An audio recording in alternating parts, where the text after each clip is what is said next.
ഇതാണ് ഇപ്പൊ നമ്മളെ നാട്ടിലെ അവസ്ഥ. വയസ്സായ ആൾക്കാരൊക്കെ ഇതാ 3600 റുപ്യ ഇപ്പൊ ബാങ്കിത്തെ ആളിൽ നിന്ന് ഒപ്പിട്ട് വാങ്ങിയിട്ടുള്ളൂ. അത്രമാക്കിയാണ് പറയുന്നത്. ഇപ്പൊ ഇനി കുടിയില് വേറെ താത്താക്കുണ്ടോ? താത്താക്ക് 7200 റുപ്യ. അപ്പൊ 14,000 15,200 റുപ്യ. ഒരു വീട്ടിലേക്കാണ് 15,200 റുപ്യ വാങ്ങിയത്. ഈ സന്തോഷം ഇത് ഇനി എവിടുന്ന കിട്ടുക?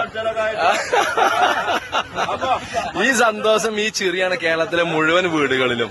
അപ്പോ ഇടതുപക്ഷത്തിന്റെ വിജയം അതന്നെയാണ് ആളുകൾ കണക്കൂട്ടുന്നത്. എനിക്ക് അനുഭവം പറഞ്ഞു. ഉമ്മൻചാണ്ടി ഭരിച്ചിരുന്നു, ഇത് കൊടുത്ത പറഞ്ഞു. ഉമ്മൻചാണ്ടി ഭരിച്ചിരുന്നു 9 മാസം പെൻഷൻ കുടിച്ചു വന്നിട്ടുണ്ട്.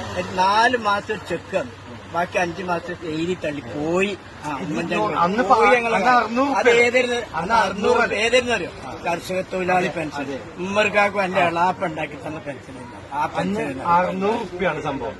ഇപ്പൊ മാസം മാസം അമ്മറിന്റെ മകനോട് മത്സരിക്കുന്നില്ല. ഇമ്മറാക്ക ഉണ്ടാക്കി കൊടുത്ത പെൻഷന് പള്ളിക്കുത്തി ഏകദേശം ആളുകൾക്കൊക്കെ KP ഇമ്മറാക്ക ഉണ്ടാക്കി കൊടുത്ത പെൻഷന് ഇമ്മറാക്കാന്റെ മകനാണ് ഇപ്പൊ മത്സരിക്കണമെന്നാ പറയണത്. 7200 റുപ്യ ഇപ്പൊ ഭാര്യന്റെയും ഭർത്താവിന്റെയും ആയിട്ട് ഇപ്പൊ കൈ കിട്ടി. ഇന്ന് വീട്ടിൽ വേറെ ഉണ്ടാക്കുമ്പോൾ 7200 ഉണ്ട്. അങ്ങനെയൊക്കെയാണ് അവസ്ഥ ജനങ്ങളെ. അപ്പൊ അതൊക്കെ മനസ്സിലാക്കി എല്ലാവരും വോട്ട് രേഖപ്പെടുത്തുക.